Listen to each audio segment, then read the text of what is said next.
നമസ്കാരം മാന്യ പ്രേക്ഷകരെ, വലിയ സ്നേഹ നമസ്കാരം. ഒരുപാട് നാളുകൾക്ക് ശേഷമാണ് ടീച്ചറും ഞാനും ഒരു സെഷനിൽ വരുന്നത്.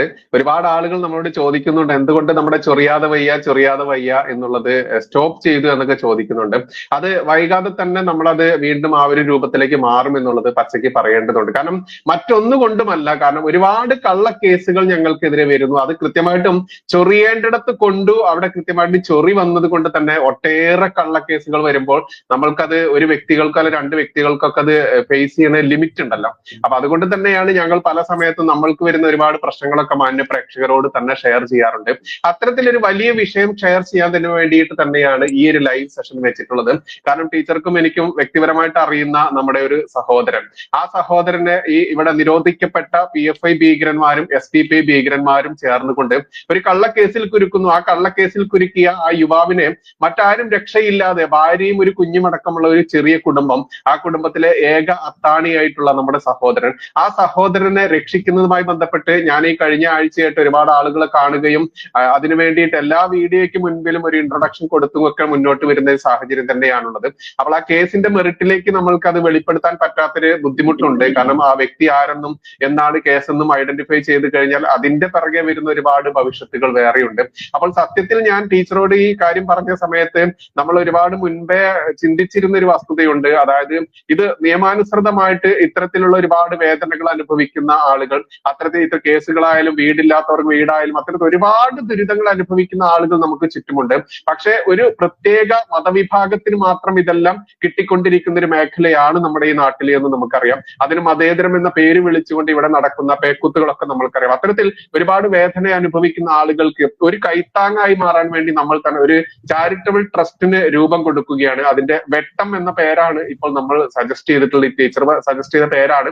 അപ്പൊ ആ പേരിൽ തന്നെ നമ്മൾ ഉറച്ചുകൊണ്ട് മുന്നോട്ട് പോവുകയാണ്. അപ്പൊ അതിനു മുമ്പ് ഇപ്പോൾ നമ്മുടെ ഒരു സംഘ സഹോദരന്റെ അദ്ദേഹത്തെ സഹായിക്കേണ്ടതായിട്ടുണ്ട്. അതുകൊണ്ട് അദ്ദേഹത്തെ സഹായിക്കാൻ നമ്മൾ ഈ വെട്ടം ചാരിറ്റബിൾ ട്രസ്റ്റ് രൂപീകരിക്കാത്തത് കൊണ്ട് ഇപ്പോൾ നമ്മൾ താൽക്കാലികമായിട്ടൊരു നിയമസഹായ വേദി എന്നുള്ള നിലയ്ക്ക് വ്യക്തിപരമായിട്ടുള്ള ഡീറ്റെയിൽസ് ആണ് തരുന്നത്. അതുകൊണ്ട് സഹായിക്കാൻ പറ്റുന്ന ആളുകൾ പൂർണ്ണമായിട്ടും ഇതിൽ UPI ട്രാൻസാക്ഷൻ വേണ്ടിയിട്ട് 2 നമ്പറുകൾ കൊടുക്കുന്നുണ്ട്. ഈ 2 നമ്പറുകൾ ഉപയോഗിക്കാം. പിന്നെ ഇനി ചിലർക്കൊക്കെ UPI ട്രാൻസാക്ഷൻ വിദേശത്തായാലും മറ്റുള്ളവർക്കൊന്നും ഉപയോഗിക്കാൻ ബുദ്ധിമുട്ടായിരിക്കാം. അത്തരക്കാർക്ക് അക്കൗണ്ട് ഡീറ്റെയിൽസും കൊടുക്കുന്നുണ്ട്. അക്കൗണ്ട് ഡീറ്റെയിൽസോടെ ചുവടെ വീണ്ടും കൊടുക്കുന്നുണ്ട്. ഇതിൽ എന്റെ വ്യക്തിപരമായിട്ടുള്ള ഡീറ്റെയിൽസ് മാത്രമാണ് ഇപ്പോൾ കൊടുക്കുന്നത്. കാരണം നമ്മൾ ഇതിന്റെ ഒരു ലീഗൽ ഫോർമിലേക്ക് നമ്മൾ മാറിയിട്ടില്ല. ഇതിന്റെ പ്രാരംഭ നടപടികളെ നമ്മൾ വെട്ടം ചാരിറ്റബിൾ ട്രസ്റ്റിന്റെ പ്രാരംഭ നടപടികൾ നടന്നുകൊണ്ടിരിക്കുകയാണ്. അപ്പൊ ഇനി കൂടുതൽ കുറച്ച് വിവരങ്ങൾ ടീച്ചർ കൂടി പറയുന്നുണ്ട്. ടീച്ചർ എങ്ങനെയാണ് ടീച്ചർ ഈ ഒരു വിഷയത്തെ കാണുന്നത്? ഹായ് പ്രിയമുള്ള സുഹൃത്തുക്കളെ, ഞങ്ങൾ രണ്ടുപേരെയും കുറെ കാലങ്ങൾക്ക് ശേഷമായിരിക്കും ഒരുമിച്ച് കാണുന്നത്. ചൊറിയാതെ വയ്യ എന്ന പ്രോഗ്രാമുമായിട്ട് ദിവസവും നമ്മൾ മുമ്പോട്ട് പോയിരുന്നു. ആ സാഹചര്യങ്ങളിൽ അതാത് ദിവസത്തെ മുഖ്യധാരാ മാധ്യമങ്ങൾ മുക്കുന്ന വിഷയങ്ങളായിരുന്നു നമ്മൾ ചർച്ചയ്ക്ക് എടുത്തിരുന്നത്. വിശിഷ്ട അതിഥികളെയൊക്കെ കൊണ്ടുവന്ന് നമ്മൾ ആ വിഷയം കൃത്യമായിട്ട് അതിന്റെ നിലപാടുകൾ, യാഥാർത്ഥ്യങ്ങൾ എന്താണ് എന്ന് ചെകഞ്ഞെടുത്ത് തന്നെയാണ് മുന്നോട്ട് പോയത്. അതിനിടയ്ക്ക് ഒരുപാട് കേസുകൾ കൂമ്പാരമായി. നമ്മളെ മാനസികമായി തകർക്കണമെങ്കിൽ ആദ്യം നമ്മളെ ഫിനാൻഷ്യലി ബ്രേക്ക് ചെയ്യണം, കുടുംബപരമായിട്ട് നമ്മളെ ബ്രേക്ക് ചെയ്യണം. അങ്ങനെ നമ്മുടെ ഇമോഷണലി നമ്മളെ വീക്കാക്കിയാൽ മാത്രമേ നമ്മളെ പരാജയപ്പെടുത്താൻ സാധിക്കൂ. നേരിട്ട് ആശയപരമായി നമ്മളോട് മുട്ടിത്തൊളിപ്പിക്കാൻ പറ്റാത്തത് കൊണ്ട് ഈ ഇണങ്ങിയാൽ നക്കിക്കൊല്ലാം, പിണങ്ങിയാൽ കുത്തിക്കൊല്ലാം എന്ന് പറയുന്നത് പോലെ പിണങ്ങി കുത്തിക്കൊന്നാൽ ചാകണമെന്ന് നിർബന്ധമില്ല, ഇണങ്ങി കുത്തിക്കൊന്നാൽ ചാകും ഉറപ്പായിട്ടും. ആ രൂപത്തിലുള്ള ഒരു നിലപാടാണ് ശത്രുക്കൾ സ്വീകരിച്ചിരിക്കുന്നത്. ഒരുപാട് കേസുകളുണ്ട്. നമ്മൾ പല സാഹചര്യങ്ങളിലും യാഥാർത്ഥ്യങ്ങളുമായി കൂട്ടിമുട്ടുമ്പോഴാണ് ഒരു സഹായം, ഏതെങ്കിലും ഒരു കരം നമുക്ക് വേണ്ടിയിരുന്നു എന്ന് തോന്നുന്നത്. അങ്ങനെയാണ് നമുക്കൊരു സംഘടിതമായ രൂപം വേണമെന്ന് ചിന്തിച്ചിരിക്കുമ്പോൾ നമ്മുടെ തന്നെ ഒരു സുഹൃത്ത് ഒരു കേസിൽ അകപ്പെടും. മനസ്സാ വാച പയ്യൻ അറിയാത്ത ഒരു കേസ്. ഒരു കുടുംബത്തിലെ എല്ലാ ആളുകളും ആ പയ്യന്റെ കൂലിപ്പണിക്ക് കിട്ടുന്ന വരുമാനം കൊണ്ട് കഴിഞ്ഞു പോകുന്നു. അതിനെ ആശ്രയിച്ചിരിക്കുന്നു. ആ സാഹചര്യത്തിൽ കേസുകൾ വരുന്നു, ഒരിടത്തല്ല പലയിടത്ത്. ഇങ്ങനെ വക്കീലന്മാരുടെ ഫീസ്, യാത്ര, ഒരു ദിവസം പോകുമ്പോഴുള്ള ബുദ്ധിമുട്ട്, ഇതെല്ലാം നമുക്ക് എല്ലാവർക്കും അറിയുന്നതാണ്. ഈ പയ്യനെ സഹായിക്കാൻ ഞങ്ങൾ പരമാവധി ശ്രമിച്ചു. പക്ഷേ ഒരു പരിധി വരെ അത് വിജയിച്ചെങ്കിൽ പോലും ഒത്തുപിടിച്ചാൽ മലയും പോരുമെന്നത് പോലെ നമ്മൾ ഒരുമിച്ച് നിന്നാലാണ് ഇതിന് എന്തെങ്കിലും രൂപത്തിൽ ഒരു ഒത്തുതീർപ്പാകൂ എന്ന് മനസ്സിലാക്കിയിട്ടാണ് ഞങ്ങള് ഒരു ചാരിറ്റബിൾ ട്രസ്റ്റ് രൂപീകരിക്കാൻ തീരുമാനിച്ചത്. അപ്പോ നമുക്ക് അതിനകത്ത് നാരാന്റെ പൈസ എടുത്ത് തിന്നേണ്ട കാര്യമില്ല. ഞങ്ങൾ അധ്വാനിച്ച് തിന്നുന്ന ആളുകളാണ്. ഒരുപാട് പേര് ഇപ്പോ ഇന്ന് കണ്ണൂരിൽ നിന്ന് ഒരു പോലീസ് ഉദ്യോഗസ്ഥൻ എന്നെ വിളിക്കുവാണ്. അയാളുടെ മോള് ഒരു കോഴിക്കടക്കാരനുമായിട്ട് കമ്പനിയായി. ആ പെൺകുട്ടി MBBS ഫൈനൽ പഠിച്ചുകൊണ്ടിരിക്കുന്ന പെൺകുട്ടിയാണ്, ഒരു മെഡിക്കൽ കോളേജിൽ. ഒരു രക്ഷയുമില്ല, പിന്മാറ്റി. അപ്പൊ നമുക്കൊന്ന് അങ്ങോട്ടും ഇങ്ങോട്ടും പോകണമെങ്കിൽ ഒരു ദിവസം ഒരു യാത്ര പോകുമ്പോൾ നമുക്ക് നമ്മുടെ വീഡിയോ, നമ്മുടെ ലൈവുകള്, നമ്മുടെ ഒരുപാട് വിഷയങ്ങൾ നമുക്ക് ബ്രേക്ക് ആവുന്നു. അപ്പൊ ഇങ്ങനെ തകർന്നു നിൽക്കുന്ന ഇവരോട് നമുക്ക് വണ്ടിക്കുള്ളിക്ക് പൈസ ചോദിക്കാൻ പറ്റില്ല, വക്കീലിന് കൊടുക്കാനുള്ള പൈസ ചോദിക്കാൻ പറ്റില്ല. അങ്ങനെ ഒരുപാട് ബുദ്ധിമുട്ടുകൾ ഉണ്ടാകുന്നുണ്ട്. നമ്മുടെ കയ്യിൽ നിന്ന് പൈസ എടുത്തിട്ടാണ് പലപ്പോഴും ഇതുപോലെയുള്ള വിഷയങ്ങളിൽ നമ്മൾ ഇടപെടാറ്. ഒരു സംഘടിതമായ ഒരു രൂപമുണ്ടെങ്കിൽ വളരെ നല്ലതാണ് എന്ന് തോന്നി. അപ്പോ അങ്ങനെയാണ് നമ്മുടെ ഈ സുഹൃത്തിനെയും സഹായിക്കാം, ഇതുപോലെയുള്ള നിരവധി ആളുകളെ സഹായിക്കാം. മുമ്പ് പാലോടുള്ള നമ്മുടെ ഒരു സുഹൃത്ത്, എന്തായിരുന്നു ബൈജു ആളിന്റെ പേര്, മറ്റേ എള്ളുകുടിയുന്ന, അത് കരുനാഗപ്പള്ളിയുള്ള അനു എന്ന് പറയുന്നത്. അനു, അയാൾക്ക് ഒരു രക്ഷയുമില്ല. നമ്മൾ എന്തായിരുന്നാലും വീഡിയോ ചെയ്തു. അയാൾ ഉദ്ദേശിക്കുന്ന അത്ര പൈസ നിങ്ങൾ എല്ലാവരും കൂടെ തന്നെ അദ്ദേഹത്തിന് കൊടുത്ത് അദ്ദേഹത്തെ ജീവിതത്തിലേക്ക് മടക്കിക്കൊണ്ടു. പിന്നീട് ഒരുമിച്ചിരുന്ന് ആ പൈസ അയാൾക്ക് കൊടുത്ത ആളുകൾക്ക് നന്ദി പറയാൻ പോലും പറ്റാത്ത രൂപത്തില് ഞങ്ങളെ കെട്ടുപാടിട്ട് മുറുക്കുകയാണ് ചെയ്തത്. ഞങ്ങൾക്ക് പിന്നീട് ആ വീഡിയോ ചെയ്യാനോ ഒരുമിച്ചിരുന്നൊരു ലൈവ് ചെയ്യാനോ ഒന്നും പറ്റാത്ത ഒരു സാഹചര്യം ഉണ്ടായി. ഇപ്പോ ഇങ്ങനെ ഒഴുക്കിന് അനുകൂലമായി പോകാതെ ഒഴുക്കിനെതിരെ നീന്താനാണ് തീരുമാനിച്ചിരിക്കുന്നത്. ദേശീയതയ്ക്കൊപ്പം നിൽക്കുമ്പോൾ വരുന്ന ഏത് രൂപത്തിലുള്ള പ്രശ്നങ്ങൾക്കും പ്രതിസന്ധികൾക്കും ജനാധിപത്യ വിശ്വാസികളായ ആളുകൾ ഒപ്പമുണ്ട് എന്ന വിശ്വാസത്തില് നമ്മൾ കൂട്ടം എന്ന ഒരു ചാരിറ്റബിൾ ട്രസ്റ്റുമായി രൂപീകരിച്ച് മുമ്പോട്ട് കൊണ്ടുപോകാൻ തീരുമാനിച്ചിരിക്കുന്നു. അതിനകത്ത് 1 ലക്ഷം സ്ഥിരം മെമ്പർമാരെയാണ് ഉദ്ദേശിക്കുന്നത്. 1 ലക്ഷം ആളുകള് എല്ലാ മാസവും 100 രൂപ വീതം നിക്ഷേപിച്ചാൽ ഈ പ്രയാസം നിഷ്പ്രയാസം നമുക്ക് പരിഹരിക്കാൻ പറ്റും. അനേകം ആളുകളുടെ വീടുകളിൽ നമുക്ക് സഹായം എത്തിക്കാൻ പറ്റും. ഓരോരുത്തർക്കും ചെറിയ രൂപത്തിൽ ഒരു കൂരകൾ പോകും. ചികിത്സയില്ലാത്തവർക്ക് ചികിത്സാ സഹായം ലഭിക്കും. രോഗികളായിരിക്കുന്ന ആളുകൾക്ക് ആശ്വാസം കിട്ടും. അങ്ങനെ ഒരുപാട്, പ്രത്യേകിച്ച് ഇതുപോലെ നിയമത്തിന്റെ പഴുതുകളിൽ കൊടുക്കുന്ന ആളുകൾക്ക് സഹായം കിട്ടും. മുമ്പ് ഞങ്ങളുടെ ഒരു യുക്തിവാദി സുഹൃത്താണ് ജാഫർ. അവനൊരു കേസ് വന്നു. ആ പാവത്തിന്റെ ഫോണ് വരെ പോലീസ് പിടിച്ചുകൊണ്ടുപോയി. ആര് സഹായിക്കും? ആരും സഹായിക്കില്ല. ഇപ്പോ മുമ്പ് ഞങ്ങളുടെ ഒരു റിലേറ്റീവ് ഒരു അപകടത്തിൽപ്പെട്ട് സെറിബ്രൽ ഹെമറേജ് സംഭവിച്ചു. തലച്ചോറിലെ രക്തം മൂട്ടി. ഞാനൊരു വീഡിയോ ചെയ്തു. അയാൾ തികഞ്ഞ മതവിശ്വാസിയാണ്. എന്നിട്ട് പോലും ആ വീഡിയോയ്ക്ക് താഴെ വന്ന കമന്റ്സിൽ 90% നെഗറ്റീവായി. എന്നിട്ട് നമ്മുടെ സുഹൃത്തുക്കളെല്ലാം കൂടി ചേർന്ന് അയാളെ സഹായിച്ചു. അയാൾ പ്രതീക്ഷിച്ചതിനേക്കാൾ ഏറെ പണം അയാൾക്ക് വന്നു. ദയാ ഹോസ്പിറ്റലിൽ അഡ്മിറ്റ് ആയിരുന്നു. അപ്പോ ഈ കമന്റ് ഇട്ട ആളുകളൊക്കെ വിശ്വാസികളാണ്. ഇവരെ സഹായിച്ച ആളുകളൊക്കെ സംഘികളാ, ചാണക സംഘികൾ. ഈ പൈസ വാങ്ങിച്ചതിന് ശേഷം ഈ സഹായം കിട്ടിയ ആള് പറഞ്ഞത് വല്ലാതെ വേദനിച്ചു നമുക്ക്. കാരണം ഇത് BJP-ക്കാരുടെ സഹായമല്ലേ. അപ്പൊ ഞാൻ പറഞ്ഞു, BJP-ക്കാര് നിങ്ങൾക്ക് തന്ന സഹായം നിങ്ങൾ തിരിച്ചുകൊണ്ടാ. നമ്മൾ എത്രയോ അർഹരായ ആളുകൾക്ക് കൊടുക്കാം. ഈ നന്ദിയില്ലാത്ത ടീമിനെ സഹായിക്കേണ്ട കാര്യമില്ലല്ലോ.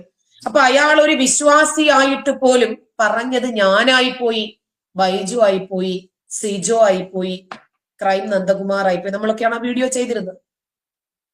ആ വ്യക്തികളെ നോക്കി വിഷയങ്ങളെ വിലയിരുത്തുന്ന ഒരു സാഹചര്യം ഇന്നുണ്ട്. അതുകൊണ്ട് നമുക്ക് എന്ത് ബുദ്ധിമുട്ട് വന്നാലും ശരി, ഇവരെ ആരെയും സമീപിക്കാൻ തീരുമാനിച്ചിട്ടുമില്ല, അത് വേറെ. അപ്പൊ ഇങ്ങനെ നമ്മള് ഒരു സംഘമായി നിന്ന്, സംഘടിതമായി നിന്ന് നമ്മളെ കൊണ്ട് പറ്റുന്ന രൂപത്തിൽ എന്തെങ്കിലും ചെറിയ രൂപത്തിൽ ഇൻവെസ്റ്റ് ചെയ്താൽ ഒരുപാട് ആളുകൾക്ക് ഇന്ന് ജീവിച്ചു പോകാൻ ഒരു സഹായമാകുമെന്നാണ് പറയാനുള്ളത്. അതുകൊണ്ട് കൂട്ടം ചാരിറ്റബിൾ ട്രസ്റ്റില് സ്ഥിര മെമ്പർ ആകാൻ ആദ്യത്തെ 1 ലക്ഷം ആളുകൾക്ക് മാത്രമേ നമ്മൾ തീരുമാനിച്ചിട്ടുള്ളൂ. അതിനപ്പുറം എത്ര രൂപ വേണമെങ്കിലും ഇൻവെസ്റ്റ് ചെയ്യാം, സഹായിക്കാം. തികച്ചും ഇത് ട്രാൻസ്പെറന്റ് ആയിരിക്കും. എത്രയാണ് ഇതിനകത്ത് പൈസ ഉള്ളത്, എത്രയാണ് വരുന്നത് പോകുന്നത്, എല്ലാ കാര്യങ്ങളും കൃത്യമായി നിങ്ങൾക്ക് അറിയാൻ പറ്റുന്ന സുതാര്യമായ ഒരു മാർഗത്തിലൂടെ തന്നെയാണ് മുന്നോട്ട് കൊണ്ടുപോകാൻ തീരുമാനിച്ചിരിക്കുന്നത്. ആദ്യത്തെ 1 ലക്ഷം ആളുകൾക്കാണ് സ്ഥിര അംഗത്വം കൊടുക്കുന്നത്. അവരാണ് എല്ലാ മാസവും 100 രൂപ അതിനകത്തേക്ക് നിക്ഷേപിക്കേണ്ടത്.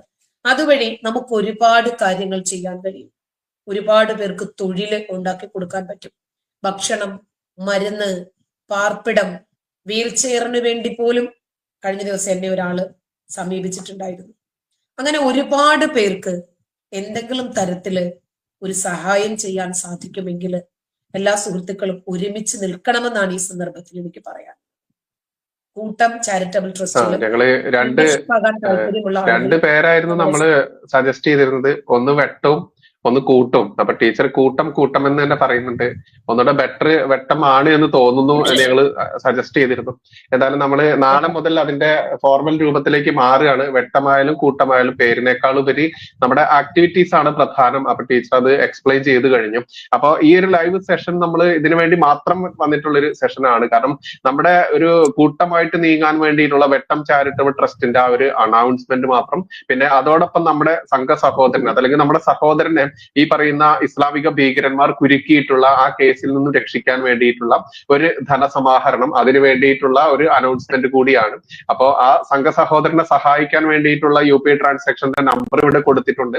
അതുപോലെ അക്കൗണ്ട് ട്രാൻസാക്ഷൻ മാത്രം ചെയ്യുന്ന ആളുകളുണ്ട്. അക്കൗണ്ട് ട്രാൻസാക്ഷൻ ചെയ്യാൻ വേണ്ടിയിട്ടുള്ള ആളുകൾക്ക് അക്കൗണ്ട് ട്രാൻസാക്ഷന്റെ നമ്പറും കൊടുത്തിട്ടുണ്ട്. ഇത് എന്റെ വ്യക്തിപരമായിട്ടുള്ള അക്കൗണ്ട് ഡീറ്റെയിൽസ് ആണ് കൊടുത്തിരിക്കുന്നത്.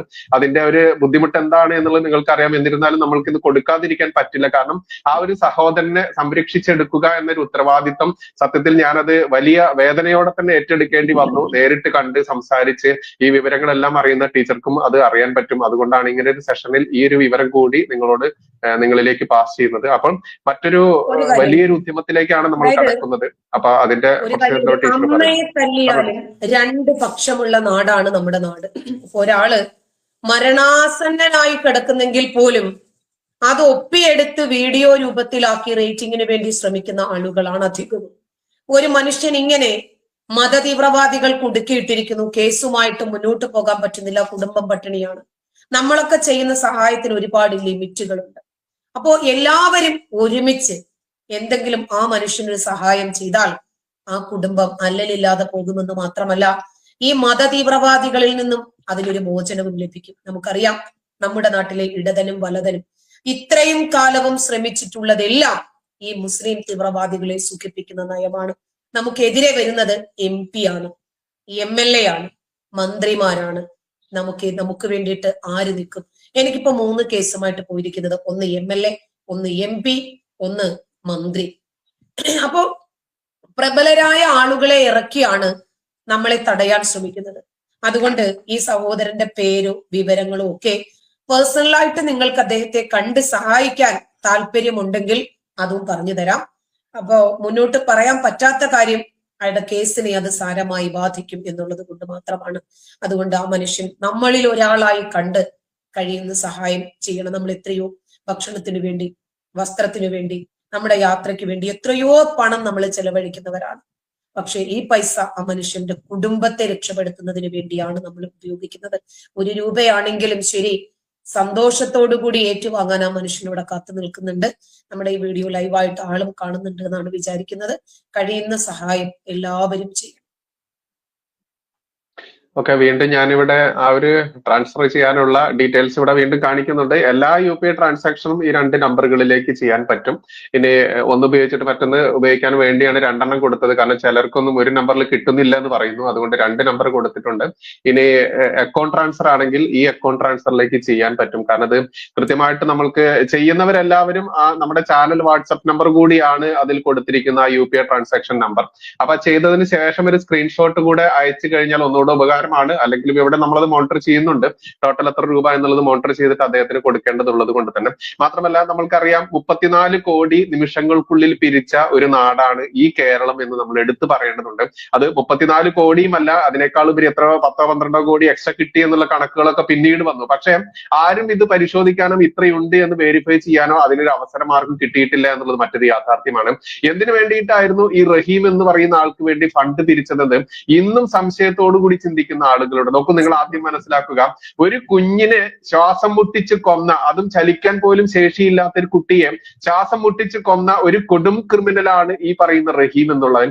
അവനെ വെളുപ്പിച്ചെടുത്ത് വെള്ളരിപ്രാവാക്കി മാറ്റിക്കൊണ്ട്, അത് നമ്മൾ കണ്ടുകൊണ്ടിരിക്കുന്ന ഇവിടെ ഏത് രീതിയിലാണ് നാമധാരി ഇസ്ലാമിക നാമധാരിയാണെങ്കിൽ അവനെ വെളുപ്പിച്ചെടുത്തുകൊണ്ട് അവനെ രക്ഷിച്ചെടുക്കാനുള്ള ഇസ്ലാമിക മതസ്ഥരുടെ അല്ലെങ്കിൽ പ്രത്യേക മതക്കാരുടെ ആ ഒരു ശ്രമമൊക്കെ നമ്മൾ കണ്ടുകൊണ്ടിരിക്കുന്ന ഈ നാളുകളിൽ 34 കോടി നൽകാൻ വേണ്ടി ഇവിടത്തെ കാഫിർ എന്ന് വിധിക്കപ്പെട്ട നാമധാരികളായിട്ടുള്ള ഹിന്ദുവും ക്രിസ്ത്യാനിയും വരെ കൊടുത്തിരുന്നു എന്നുള്ളത് പച്ചയ്ക്ക് നമ്മൾ ഓർക്കേണ്ടതുണ്ട്. അവിടെയാണ് നമ്മളിൽപ്പെട്ട ഒരു സഹോദരനെ ഇവിടുത്തെ ഇസ്ലാമിക ഭീകരന്മാർ കുരുക്കിയ ഒരു കള്ളക്കേസിൽ സഹായിക്കാൻ വേണ്ടി നമ്മളൊരു സഹായമായി അഭ്യർത്ഥിച്ച് മുന്നോട്ട് വരുന്നത്. അവിടെ നമ്മൾ ഈ റഹീമിന്റെ വിഷയം ഒന്ന് സൂചിപ്പിച്ചു എന്ന് മാത്രമേ ഉള്ളൂ. എങ്ങനെയാണ് ടീച്ചർ അതിന്റെ കൺക്ലൂഷൻ? 60 കോടി രൂപയാണ് റഹീമിന് വേണ്ടി പിരിച്ചത് എന്നാണ് ഒരു ജനപ്രതിനിധി പറഞ്ഞത്. 60 കോടി രൂപ.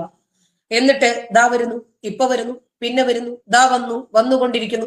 റഹീം ഇപ്പോഴും പുകമറയാണ്. ഒടുവിൽ ഈ കമ്മിറ്റിക്കാരെ കുറിച്ച് തന്നെ, ഈ ചാരിറ്റബിൾ ട്രസ്റ്റുകാരെ കുറിച്ച് തന്നെ റഹീം ജയിലിൽ കിടന്ന് ഉപയോഗിച്ച പദം കള്ളന്മാർ എന്നായിരുന്നു. സ്വന്തം മാതാവ് പോലും കാണാൻ പോയിട്ട് കള്ളന്മാരുടെ കൂടെ വന്നതുകൊണ്ട് എനിക്ക് കാണാൻ താല്പര്യമില്ല എന്നാ പറയും. അതായത് അവർക്കിടയിൽ ഒരു സംഘടിതമായ രൂപമുണ്ട്. റഹീം അടിച്ചുകൊന്ന അനസ് എന്ന് പറയുന്ന യുവാവ് 15കാരൻ വിശ്വാസിയായിരുന്നു. കാരണം ഞമ്മന്റെ ആളാണ്, അവനൊരു മുസ്ലിം നാമധാരിയാണ്, അവനെ രക്ഷപ്പെടുത്തേണ്ടുന്ന ബാധ്യത നമുക്കുണ്ട് എന്ന് മനസ്സിലാക്കി അവർ ഒരുമിച്ച് നിൽക്കുന്നത് കൊണ്ടാണ് അവർക്ക് നിമിഷങ്ങൾ കൊണ്ട് കോടികൾ കിട്ടുന്നത്. പക്ഷെ നമ്മുടെ നാട്ടിലെ ദേശീയതയ്ക്കൊപ്പം നിൽക്കുന്ന ആളുകൾ ഈ വിഷയത്തിൽ ഒരുമിച്ച് നിന്നാൽ ആ യുവാവും രക്ഷപ്പെടും. നമ്മൾ ഈ പറഞ്ഞ യുവാവും രക്ഷപ്പെടും. അതുകൊണ്ട് നമ്മൾ ഏതൊരു കാര്യത്തെയും വിമർശന ബുദ്ധിയോടുകൂടി കാണുന്നതെങ്കിൽ വിമർശനങ്ങൾ മാത്രമേ കാണാൻ സാധിക്കൂ. ഇനി ഇതിലും ഒരുപാട് വിമർശനങ്ങൾ വരും, പ്രശ്നമില്ല. അതൊക്കെ സ്വീകരിക്കാൻ തയ്യാറായി തന്നെയാണ് ഈ മേഖലയിലേക്ക് ഇറങ്ങി തിരിച്ചത്. മുമ്പ് ഒരു ബൈക്ക് വിൽക്കാൻ ശ്രമിച്ചപ്പോ എന്തെല്ലാം കോലാഹലങ്ങളായിരുന്നു പൊറോട്ട കിട്ടുകാരുണ്ടാക്കിയതെന്ന് നമുക്കറിയാം. ഒടുവിൽ 12 വീലുള്ള വണ്ടി വിൽക്കാനും 5 ലക്ഷം രൂപയ്ക്ക് ചാനൽ വിൽക്കാനും ശ്രമിച്ച മനാഫിന് വൻ സ്വീകരണം. മനാഫിന് ഒരു കുഴപ്പമില്ല. ഇന്ന് മനാഫ് ഒരു വീഡിയോ ഇറക്കിയിട്ടുണ്ട്. ഞാൻ ഉംറയ്ക്ക് വരികയാണ് സൗദിയിൽ, എന്നെ കാണണമെന്ന് ആഗ്രഹമുള്ളവർ ഈ നമ്പറിൽ ബന്ധപ്പെട്ടോളാൻ. അതായത് യൂട്യൂബ് ഹാജിക്കും അതുപോലെ യൂട്യൂബിലെ ഉംറക്കാർക്കുമൊക്കെ വലിയ രൂപത്തിൽ സ്വീകരണം നൽകുന്ന നാട്ടില് നമ്മുടെ കയ്യിലുള്ള ഒരു സാധനം വിൽക്കാൻ ശ്രമിച്ച് നമ്മുടെ കാര്യം സാധിക്കാൻ ശ്രമിച്ചാൽ പോലും ഒരുപാട് വിമർശനങ്ങൾ ഉണ്ടാകും. അമ്മയെ തല്ലിയാലും 2 പക്ഷമുള്ള നാടാണ്. അതുകൊണ്ട് ഈ യുവാവിന് നിയമസഹായവും അതല്ല നിങ്ങളാൽ കഴിയുന്ന എന്ത് സഹായവും നൽകാൻ നിങ്ങൾ സന്നദ്ധരായി വരണം എന്ന് മാത്രമാണ് ഈ വേളയിൽ നിങ്ങളോട് പറയാനുള്ളത്. ടീച്ചറെ, ലോറി ഉടമ മനാഫിന് ശേഷം പുതിയൊരു കഥാപാത്രം വന്നിട്ടുണ്ട്. നമ്മുടെ മെഡിക്കൽ വിദ്യാർത്ഥികൾ കൊല്ലപ്പെട്ട ഒരു ആക്സിഡന്റ് ഉണ്ടല്ലോ, ആ ആക്സിഡന്റിന്റെ കാറിന്റെ ഉടമയുടെ പേര് ഷമീൽ ഖാൻ ആണ്. ഇനിയിപ്പോ ഈ ഷമീൽ ഖാന് വേണ്ടിയിട്ടുള്ള ഒരു കരച്ചിൽ കാണാൻ സാധ്യതയുണ്ടെന്ന് തോന്നുന്നു. കാരണം അയാൾക്ക് ഇങ്ങനെ റെന്റേ കാർ കൊടുക്കാനുള്ള ആ ഒരു പെർമിഷൻ ഇല്ല, മറ്റൊട്ടേറെ കാരണങ്ങളില്ല എന്ന് പറഞ്ഞുകൊണ്ട് ഇൻഷൂർ പോലും കിട്ടാത്ത അവസ്ഥയിലേക്ക് പോകുന്നു. ആ കുട്ടികൾക്ക് പോലും ഇൻഷൂർ കിട്ടാത്ത അവസ്ഥ ഉണ്ടായിരിക്കും എന്നുള്ള വിവരങ്ങളൊക്കെ പുറത്തു വരുമ്പോൾ ഈ ഷമീൽ ഖാനെ വെളുപ്പിക്കാനും ഇനി കേരളത്തിൽ പുതിയൊരു വിഭാഗം ഉണ്ടാവുമെന്ന് പ്രതീക്ഷിക്കുകയാണ്. ഏതായാലും ഈ ഒരു ലൈവ് വീഡിയോ ഇതോടുകൂടി ഇവിടെ കൺക്ലൂഷൻ നടത്തുകയാണ്. അപ്പോൾ ഒന്നുകൂടി അവസാനമായിട്ട് ഇതിലേക്ക് UPI ട്രാൻസാക്ഷന് വേണ്ടിയിട്ട് ഈ 2 നമ്പറുകൾ നിങ്ങൾക്ക് ഉപയോഗിക്കാം. അതുപോലെ അക്കൗണ്ട് ട്രാൻസാക്ഷന് വേണ്ടിയിട്ട് അക്കൗണ്ട് ട്രാൻസാക്ഷനുള്ള ഡീറ്റെയിൽസ് ഇവിടെ കൊടുത്തിട്ടുണ്ട്. ഇനി ഈ വീഡിയോ കഴിഞ്ഞതിന് ശേഷം ഇതിന്റെ ആദ്യ കമന്റ് ആയിട്ട് പിൻ ചെയ്ത് വെക്കുന്നുണ്ട് ഈ വിവരങ്ങളെല്ലാം ടൈപ്പ് ചെയ്ത ടെക്സ്റ്റ് ആയിട്ട് തന്നെ. കാരണം പലർക്കും വീഡിയോയിൽ നോക്കിയിട്ട് ചിലപ്പോൾ അത് എൻറ്റർ ചെയ്യാൻ പറ്റിക്കൊള്ളുന്നില്ല. അപ്പൊ ടീച്ചറുടെ ചാനലിൽ ഈ വീഡിയോയുടെ ലൈവിന്റെ താഴെയും ഈ ന്യൂസ് കഫേയുടെ താഴെയും ആദ്യ കമന്റ് ആയിട്ട് പിൻ ചെയ്ത് വെക്കുന്ന അത് നോക്കിയിട്ട് മാക്സിമം ആളുകൾ നമ്മുടെ സഹോദരനെ രക്ഷിക്കാൻ സഹായിക്കണമെന്ന് വലിയൊരു അഭ്യർത്ഥനയാണ്. നമ്മൾ വീണ്ടും ചൊറിയാതെ വയ്യ എന്നുള്ളത് അടുത്ത ദിവസം തന്നെ അത് പുനരാരംഭിക്കുമെന്നുള്ള ഒരു വാക്കോടുകൂടി നമ്മുടെ വെട്ടം ചാരിറ്റബിൾ ട്രസ്റ്റ് തുടങ്ങാൻ ഇനി ദിവസങ്ങൾ മാത്രമേ ബാക്കിയുള്ളൂ. അതിന്റെ പ്രാരംഭ നടപടികൾ ആരംഭിച്ചു എന്നുള്ള സന്തോഷ വാർത്ത കൂടി പറയുകയാണ്. നന്ദി, നമസ്കാരം. വീണ്ടും സന്ധിക്കും പറയും. വണക്കം.